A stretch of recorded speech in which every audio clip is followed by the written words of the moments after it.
ఇక్కడ చూడండి, కౌన్ అనేటువంటి ఒక కవితా సారాంశం ఇచ్చాడు.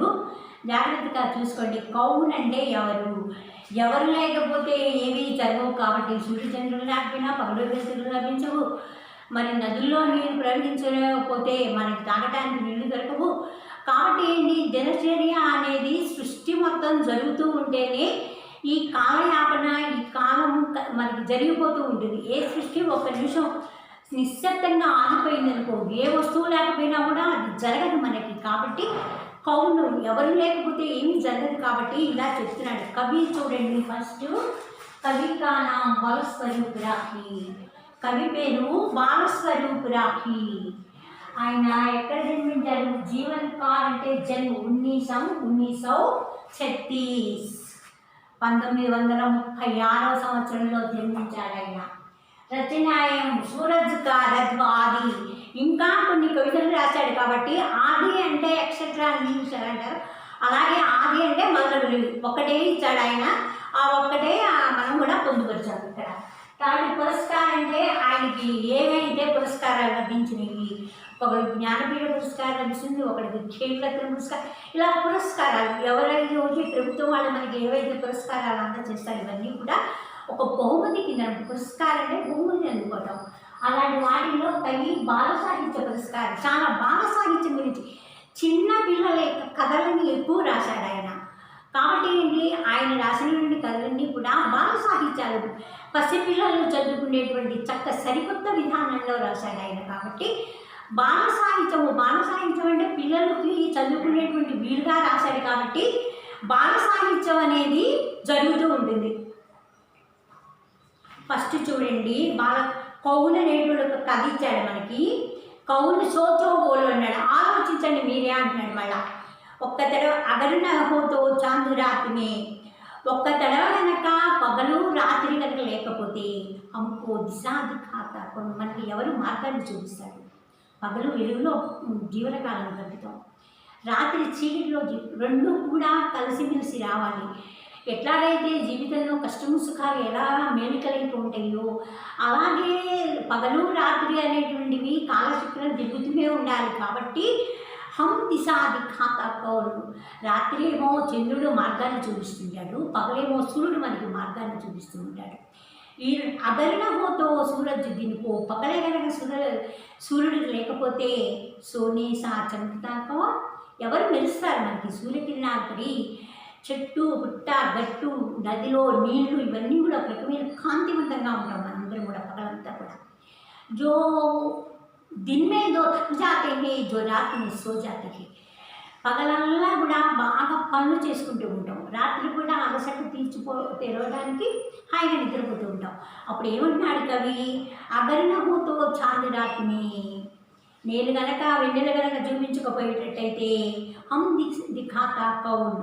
మీకు పగలు రాత్రి నేనే గనక లేకపోతే మీకు మార్గాన్ని ఎవరు చూపిస్తారని అడిగారు.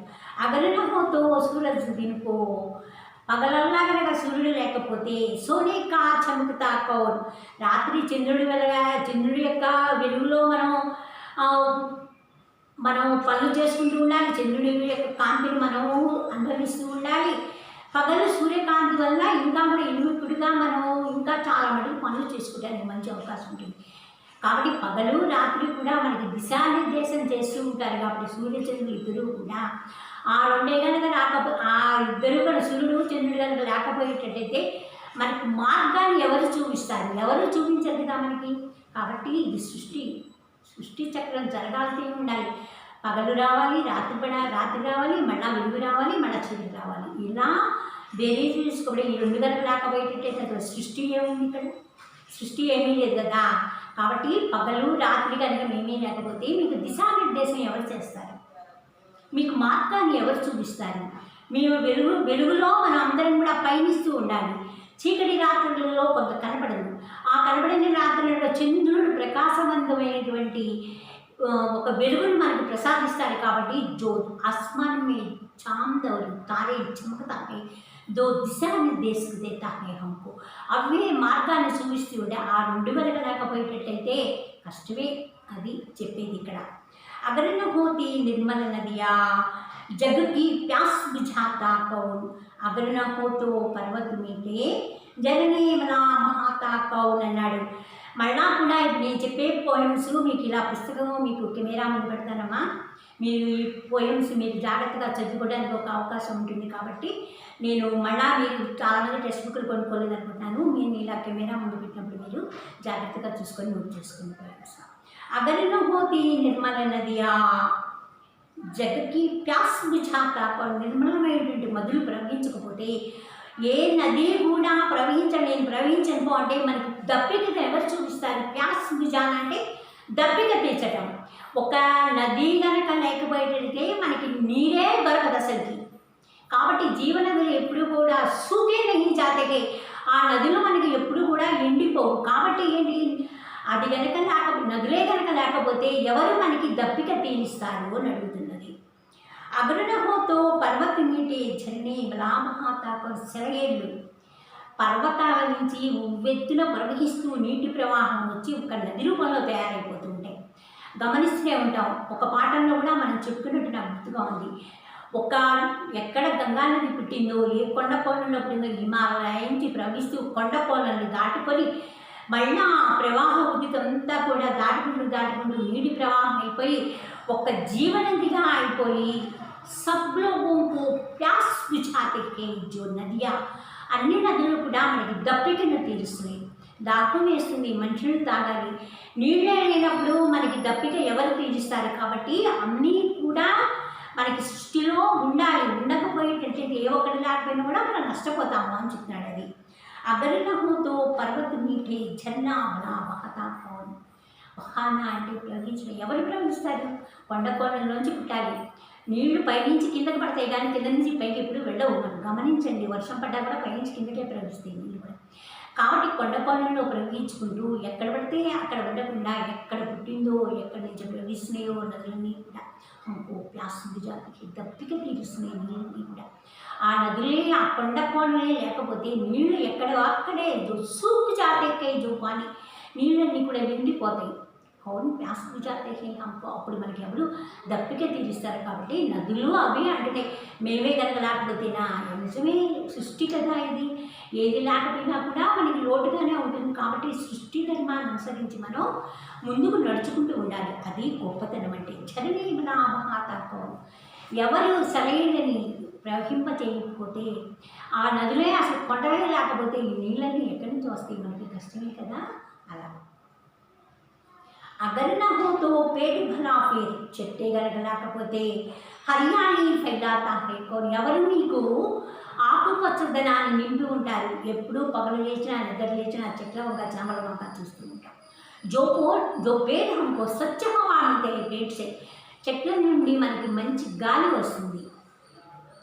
पेड़ जो పశు పక్షులు ఆవాస్ है, పేడు పక్షులకి నివాస గృహాలుగా ఏర్పరచుకుంటే జో పేడుకే ఊపర్, చెట్ల పైన పక్షులు గూడు కట్టుకొని నివాసాలు ఏర్పరచుకొని తన బిడ్డల్ని పెంచుకుంటూ ఉంటాయి. పక్షి పిల్లల్ని కూడా అక్కడక్కడ ఆహారాన్ని సేకరించుకొని తన బిడ్డకు పెట్టుకుంటూ తను కూడా ఆ గుడిలో ఉండి నివసిస్తూ అలా పక్షులకు కూడా జో పక్షి యొక్క ఆవాస అయిపోయి పక్షులకి కూడా ఇవి ఒక నివాసాలుగా ఉంటాయి అని చెప్తున్నాడు.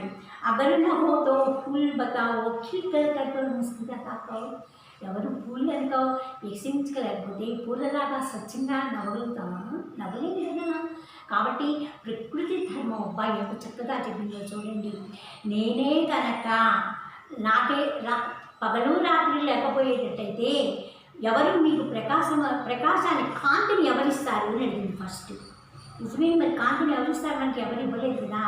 కాబట్టి ఏంటి, जो अंधकार में जो प्रकाश में हमको जो दिशा निर्देश देते हैं सूरज और चांद्रमा, రెండు సూర్యుడు చంద్రుడు కూడా మనకి దశానిర్దేశాలు చేస్తూ ఉంటాయి. పాపం నిజంగా ఏ ఒక్కటి సృష్టి లయ తప్పిందా ప్రపంచం అల్లకల్లోలు అయిపోతుంది. కాబట్టి సూర్యచంద్రుల గతులు తప్పనంత వరకు అని చెప్తూ ఉంటారు మన ఇళ్ళలో పెద్దవాళ్ళందరూ కూడా.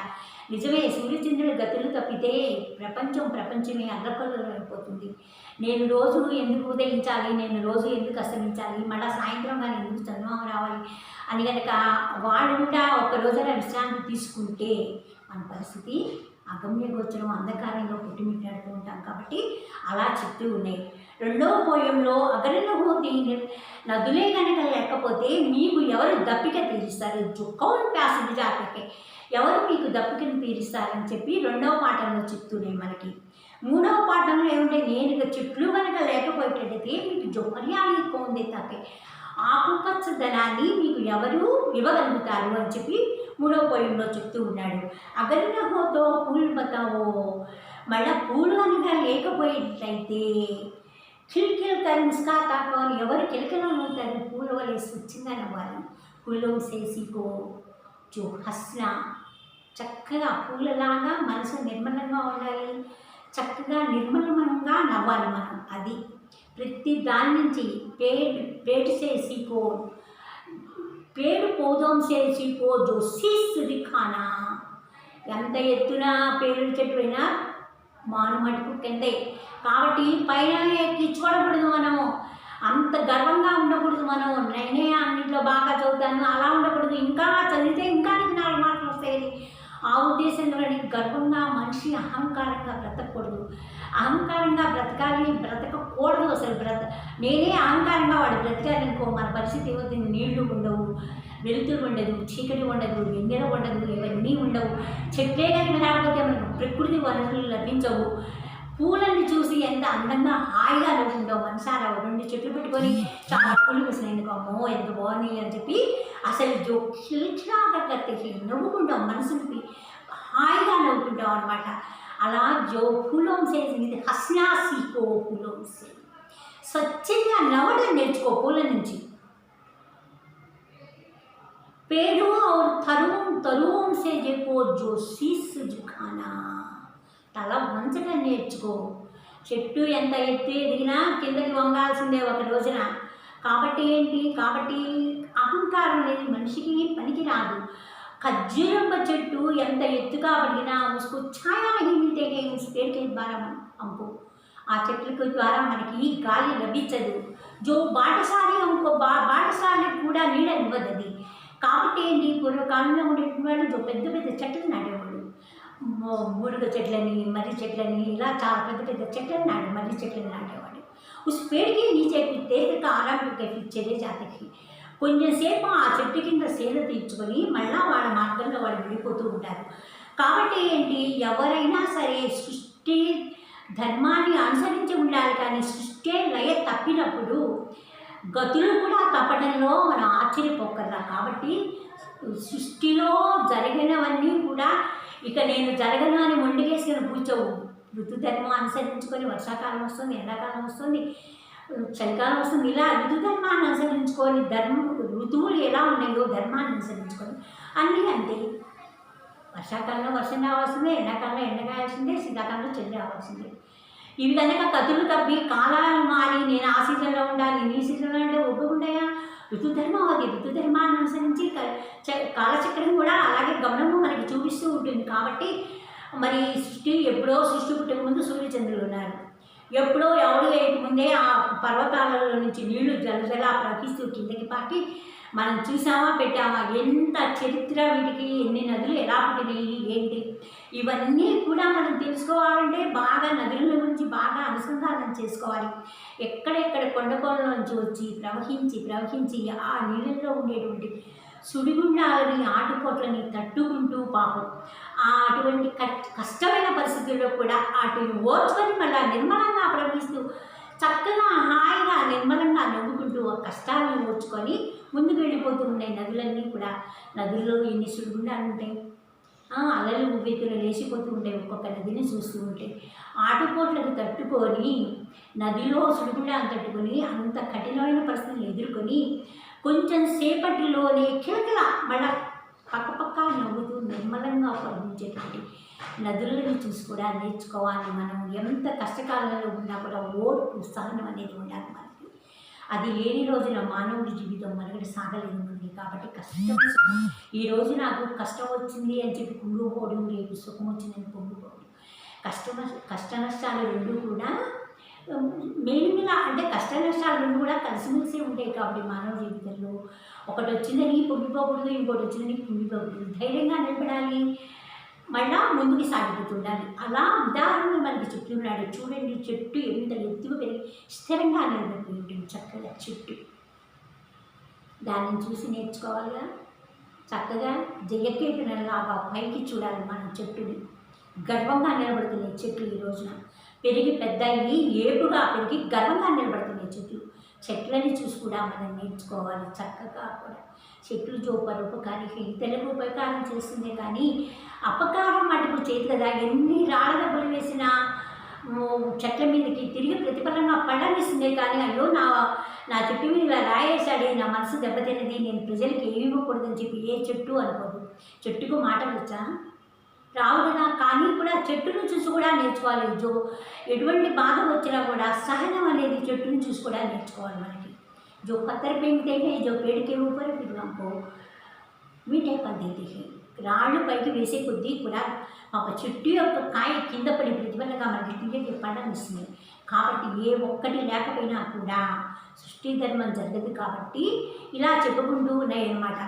ఎక్కడ కొండల్లో ప్రవహిస్తూ జాలువారు కిందతో ప్రవహించి ఒక నదిగా తయారైపోయి ఆ నదీ మీద ఆనకట్టలు కట్టి కొన్ని ఎకరాల భూమిని సాగుబడి చేసుకొని దాని కింద వ్యవసాయం చేసుకుంటూ నదుల యొక్క ఆవశ్యకతను తెలియజేస్తూ ఆ నదుల యొక్క ఉపయోగాన్ని మనము అనుభవిస్తూ చక్కగా ఎన్ని పంటలు పండించుకుంటూ ప్రతి ఒక్క గ్రామం హరాబరా రహదారి నదుల వల్ల కదా ఇవన్నీ జరిగేది. నదులకు ఆనకట్టలు కట్టి కొన్ని లక్షల ఎకరాల భూమి సాగుబడి జరుగుతుంది నదుల ఆనకట్టల వల్ల. నీరు అలా జరుగుతుంది. నీటిని ఎప్పుడు కూడా వృధా తీసుకోకూడదు. కాబట్టి నీరు ఎక్కడ వర్షపాతం తక్కువగా ఉంటుందో అక్కడ నీటి వసతులు తక్కువ ఉంటాయి. కాబట్టి ఇటు కొండకోణంలో ఉండేటువంటి వాళ్ళకి నీళ్లు దొరకవు. కాబట్టి పాపం చాలా దూరం వెళ్ళి పాపం నీళ్లు తెచ్చుకుంటూ ఉంటారు. మనం చూస్తూనే ఉంటాం. కాబట్టి నీటిని ఎప్పుడు కూడా వృధా చేయకూడదు. అది మటుకు గమనించండి అని చెప్తున్నాను. अगर हो तो ना हो तो फूल बताओ खिलकर कर मुस्काता कौन. పూలే కనుక లేకపోతే ఎవరు చిరునవ్వు నేర్పుతారు నీకు. చూసి పొద్దున్న లేచి చక్కగా ఆనందపడతాం. ఒక మొక్క ఇంతలా ఇంత చక్కగా పూలు ఖిలేపోతే పూలు చక్కగా వికసించినాయి అనుకోండి. అబ్బా మనం పెట్టిన చెట్టు ఎంత బాగుందో పోయి బుద్ధి అయింది మనకి. మళ్ళా దాన్ని చూస్తూ ఆనందాన్ని అనుభవిస్తూ ఉంటాం అన్నమాట. అది సృష్టి యొక్క ధర్మం కదమ్మా అంటున్నాడు. అగరినపోతూ బాధలినప్పుడే ఇంద్రధనుసు రచ్చిపాతా కౌల్. ఒక కనుక ఆకాశమే లేకపోతే ఇంద్రధనుసులో ఉండేటువంటి ఆనందాన్ని ఎవరు చూస్తారు? ఇంద్రధనుసు వచ్చిందంటే అందరం కూడా ఆనందంగా ఆకాశం వంక చూస్తాం. నవ్వంటే ఆకాశం వంక. అసలే ఆకాశం లేకపోతే ఇంద్రధనుసు అక్కడి నుంచి వస్తుంది. ఆకాశం అనేది ఉండాలి కదా. చల్లటి మేఘాలు నీటి ఆలు రూపంగా మేఘాలు తయారైతే చల్లటి గాలి నిలిచినప్పుడు ఆ మేఘాలన్నీ నీరుగా మారి మనకు వర్షపాతం కలుగుతుంది. కాబట్టి మనం పుష్కలంగా నీళ్ళు తాగలుగుతున్నాము, చక్కగా అన్నీ అనుభవించగలుగుతున్నాం. అదే లేకపోతే అని అడుగుతున్నాయి అవి. మేమే లేకపోతే నిజమే, మీరే లేకపోతే సృష్టి అనేది ఎక్కడి నుంచి లేదు కదా. కాబట్టి చిన్న మనసుతో చక్కగా ఆలోచించి నిండిని మడిగినప్పుడు వృధా చేయకండి అని చెప్తున్నాను. సరే, ఆకాశమే కనుక లేకపోయేటట్టయితే ఇంద్రధనుసు యొక్క ఆనందాన్ని ఎవరు అనుభవిస్తారు అని అడుగుతాను. అగరినహోతో హంతో బోలో ఏ సబ్ ప్రశ్న ఉంటా తక్కువ. అసలు ఏమీ లేకపోతే ఇన్ని ప్రశ్నలు మనలో ఎలా ఉత్పన్నమవుతాయి? ఒక మనిషి మేధా సంపత్తి వల్ల ఒక ప్రశ్న వేసుకొని జవాబుని వెతుక్కుంటాడు. వాడు ఈ రంగంలో నేను రాణించాలి అని అంటే ముందు ఏం చేస్తే బాగుంటుందో క్వశ్చన్ మార్క్ వాడికి.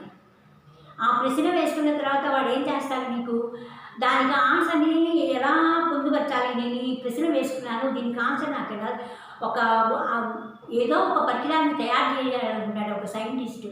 దాని గురించి ముందు ఒక ప్రశ్న వేసుకున్నాడు. ఏమేమి కావాలి, ఏమేమి ఒక ప్రశ్న, దీనికి సంబంధించిన సామాన్లు ఏంటి ఇంకొక ప్రశ్న, ఇది ఎలా చేయాలి ఇంకొక ప్రశ్న, ఎట్లా ముందు రూపాంతరం చెందాలి, ఇది ఎట్లా మొదలు పెట్టాలి ఇంకొక ప్రశ్న.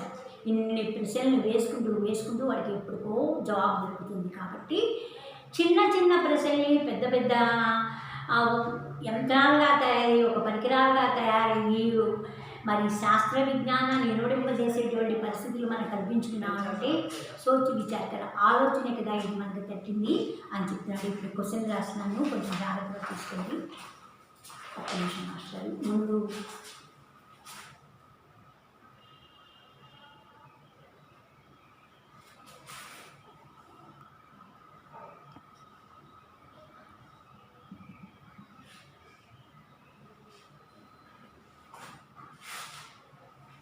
చాలా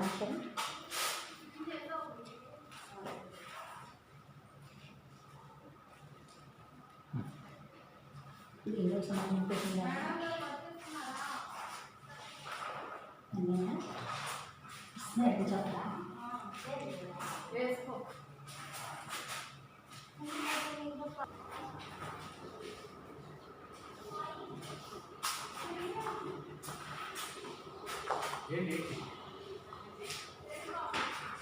ఒక తెలవమాట నేను ప్రశ్నలు రాసినాను, జాగ్రత్తగా చూసుకోండమ్మా. గృహకార్యంటే ప్రశ్నలు మీ పుస్తకాలలో ఉన్నవే రాస్తున్నాను. మీరు జాగ్రత్తగా మీరు మెటీరియల్స్ కొనుక్కోండి, టెక్స్ట్ బుక్స్ కొనుక్కోండి. మరి లేకపోతే మేము చెప్పే పాఠాలు మీకు అర్థం అవ్వవు. కాబట్టి మీరు ఖచ్చితంగా మెటీరియల్స్ తీసుకోవాలి, నోట్స్ రాయాలి, వాట్సాప్లో పెట్టాలి. నేను ప్రతి తడవా క్లాస్లో చెప్తూనే ఉన్నా, మరి కానీ ఎవరు నాకు చూపించలేదు.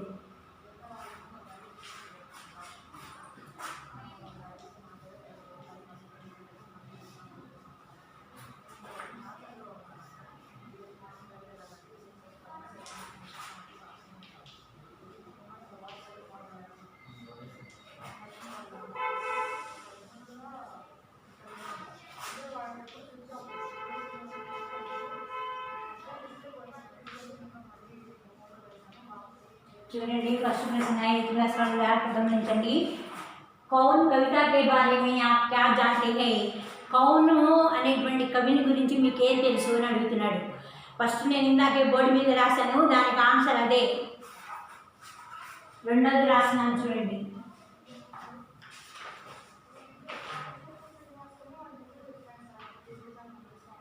नदियों से हम क्या क्या लाभ है?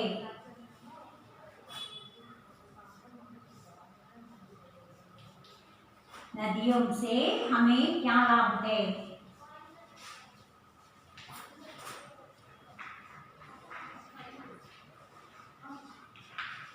నదుల వల్ల మనకి ఏం ఉపయోగము అని రాసి చెప్పాడు. ఇంకొకటి నదుల వల్ల మనకి ఏం ఉపయోగము అనేది చెప్తున్నాడు.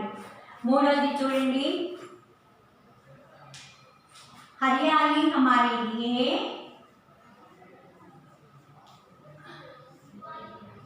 हरियाली हमारे लिए क्यों जरूरी है? क्यों जरूरी है? ఆకుపచ్చదనం ఎందుకు అవసరము అని అడుగుతున్నాడు.